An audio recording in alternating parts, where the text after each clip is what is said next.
Welcome to the Heaven Shattered series. Today's date is Monday, July 16th, 2018. This is episode 10, One Step Forward, Two Steps Back. The idiom, one step forward, two steps back, or two steps forward, one steps back, in our case, has to do with making progress in an area of your spiritual quest, only to believe that you've lost some ground in another area, which you previously thought you had gained. Recently, you may have reached an improved understanding of your present situation, but then realized somehow that you fell behind in another area of influence. For example, your social interactions with family and friends. This is where we get the one step forward. Your knowledge of the future has become more accurate, and then all of a sudden you're at a loss as to which direction to go in. Two steps back. You're forced to take two steps back. This could, for an example, be your health taking a turn for the worse, or your employment has been terminated and you find yourself spiraling into unforeseen financial crisis. Sometimes this fall from grace, enlightenment, or a comfortable lifestyle comes in the form of feeling that you must make a choice of whether or not to, let's use an example. Supporting a friend who is in need, whereas you neglect your own needs. One step forward by helping a friend, and then suddenly you're forced to take two steps back as you've lost your direction. Becoming ill, not paying attention to yourself. At any rate, my use of the idiom has to do with how you as a spiritual seeker feels like you can never get ahead in life, no matter what you do.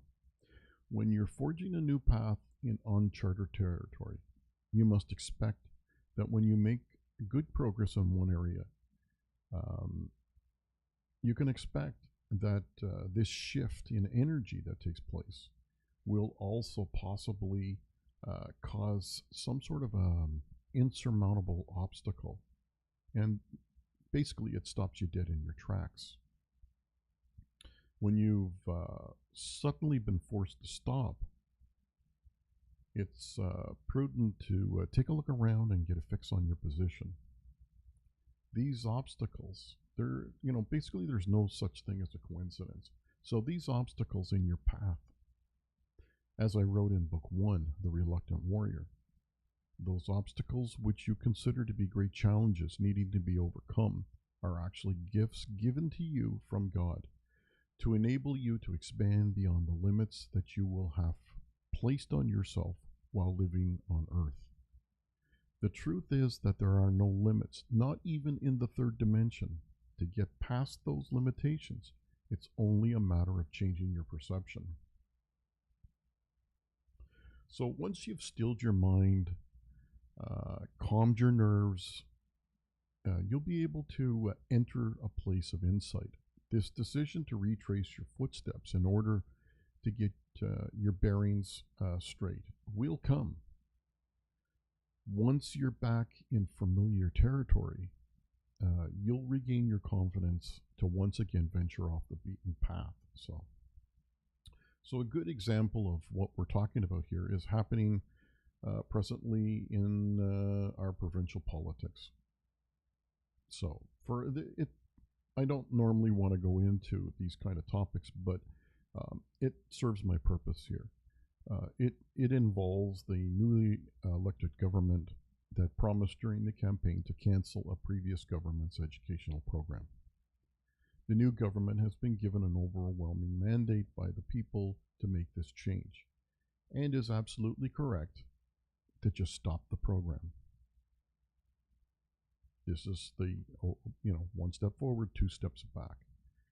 So taking several steps back, they put themselves back on familiar ground and get a fix on what direction they wish to follow before stepping back off the beaten path.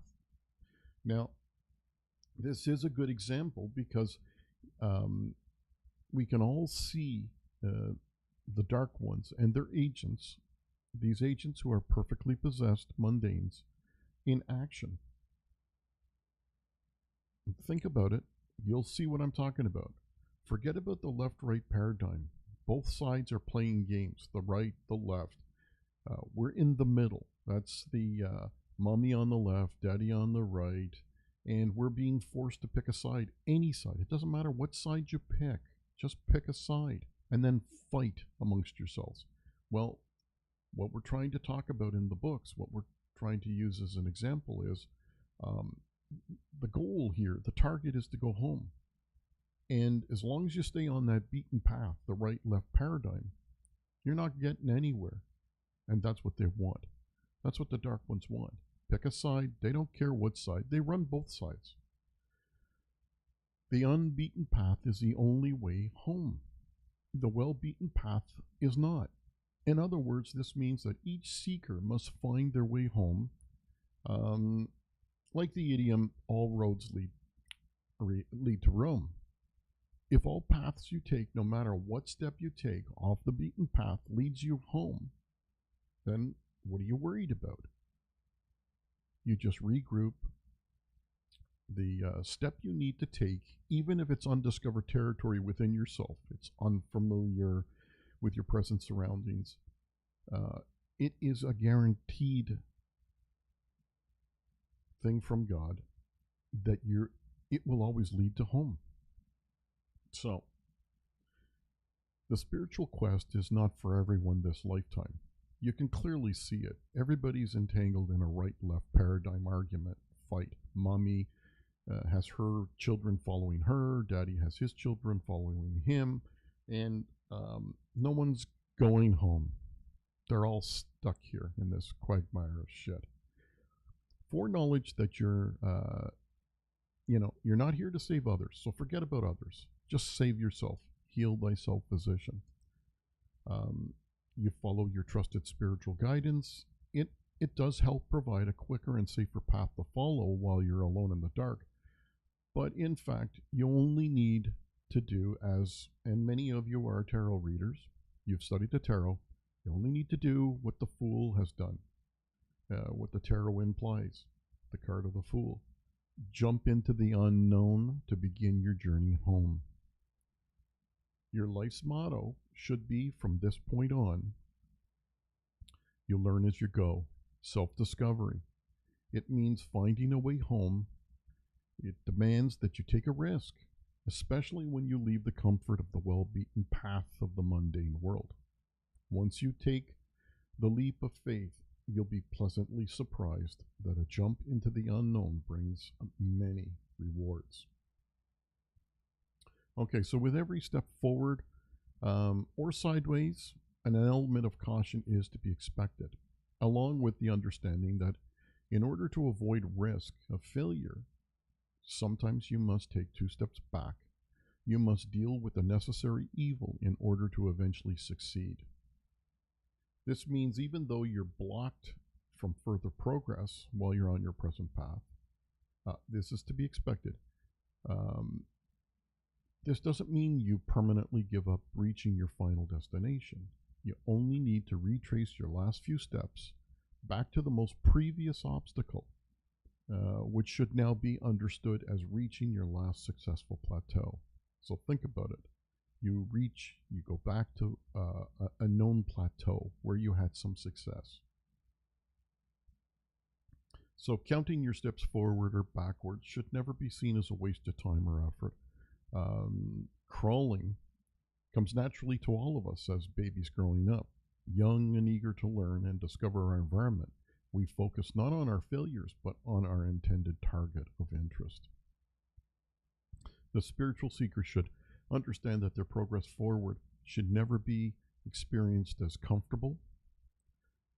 Comfortable is when you're not really moving forward. You're back on the beaten track or path.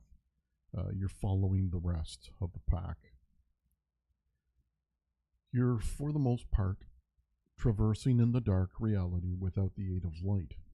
Once you've committed yourself to a spiritual quest, which means you want to return to heaven. In essence, um, you left the beaten path of this mundane world and stepped onto, I would call it a minefield, where you find yourself in an environment um, that has been booby trapped with landmines. These booby traps are to stop you from reaching home. They're to force you back onto the beaten path. They're to scare you into not leaving the beaten path. They want you to follow that beaten path. These periodic setbacks in your journey should be expected.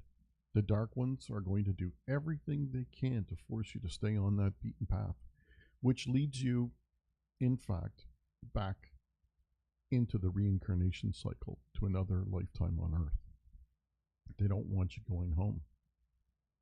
Expect these periods of inaction where let's basically say when you're in this period of inaction, which is a period of introspection, you're looking within, you're looking for answers, you want to see where you are. Let's be honest, it's interpreted by your family and friends as failure to do something. They want you to do anything, especially when they believe you should be doing something to fix your ailing situation. They want you back on that beaten path. That's all they want. This period of pause should never be interpreted as avoidance of someone or something that you don't want to deal with. Standing still is sometimes the only way to avoid being hit by something. It's that waiting for the inevitable. You're forced to stop in your tracks anyways. You have to, or they've put you back on the beaten path. So, we call this period of stopping dead in your tracks quiescent. This is when nothing happens. No matter how hard you try to fix the unwanted situation, this period of nothingness should never be mistaken for avoidance of something, something that you're hiding from, or this avoidance from the truth goes against everything a spiritual seeker believes in. So it's not true. It's we're going to use the word evasion. It should always be about practice of avoiding, not the doing something that you think you should do because you've been fooled into doing things that you think you should do. Evasion is when spiritual guidance tells you to stand still and let the exploding landmine blow up in your face. This is a period in which no progress can be made whether you like it or not. You're encouraged then to take an alternative route. But what route? You're not ready at this moment to be the fool in the deck of a tarot deck, jumping into the unknown. You've got too many things pushing on you in different directions, forcing you back on the path. So this period of delay, this time should never be interpreted as failure to do something quickly. Some people use the argument that stagnation is going to set in. This can be true in some cases, but that's kind of like something that you perceive when you feel the delay is slowing you down from doing something, and then you interpret it as failure in your progress. This period of suspended animation brings on a feeling that you're stuck in one place and can't move forward because you must wait for something to happen. Isn't that so? You're having to wait. You're waiting for guidance. You're waiting for someone to say something. But then this foreboding sets in. It eats away at you like something bad's about to happen. And this makes the passing of time feel like time stopped. But this is not a place to fear. Now you're suspended in a moment of time. This is what we call being in the quiescent. This is where, if you stay still, if you listen, you'll notice that this is God's dimension of activity. while you're stalled, paused, you find yourself lost in this you're basically suspended in this single moment of time. This is where the dark ones don't want you to find yourself. This is where you'll be able to communicate directly with God. Think about it. This is why they don't want you to take that time at that plateau, do some review. This suspension of time is also known as time pass. This is where your mundane family and friends kick up their, start bugging you. They interpret you as spending your time doing nothing useful, nothing helpful to get yourself out of this situation. Well, you don't want to get yourself out of this situation right now. You're not ready to move forward yet. This is where you find yourself in a physical sort of reality of deafening silence. This time passes when your friends and families should basically slowly disappear from your reality. Now they're going to reappear, but that's when you move out of this quiescent and you move forward again. Many times it's because they come out of the woodwork to try to push you back onto the beaten path, and you've actually taken a step back off the beaten path. This scares them. This quiescent is also a good time to do what we're calling the recapitulation, which is a process of sorting out and prioritizing all of your lifetime memories. This is a time when you also could fall victim to the dark ones. By saying or doing something in reaction to an insight or guidance that has been given to you while you're in this place of quiescent, and your mind is still, and whenever something does get through to you, it can shatter that silence. And basically, what happens to many people is they misunderstand God's message. So in order to become active again after this very long, prolonged period of inactivity that you find yourself struggling to break out of, this stasis-like condition, in order to regain some movement, inertia, by basically blindly moving in any direction, backwards, sideways, you must risk stepping onto another landmine, basically. The good news here is once you've taken that step, you need not worry about picking the right direction. Failure only happens when you do not move in any direction. Eventually you have to make that move. So basically, as the creator of your own reality, every move you ultimately make is unique to you and for nobody else. It's for your greater soul's good and your higher self's purpose. The only path to heaven that will bring you home is the unmarked path to which you must take. The well-beaten path that everyone else follows only brings them back to earth for another lifetime in hell.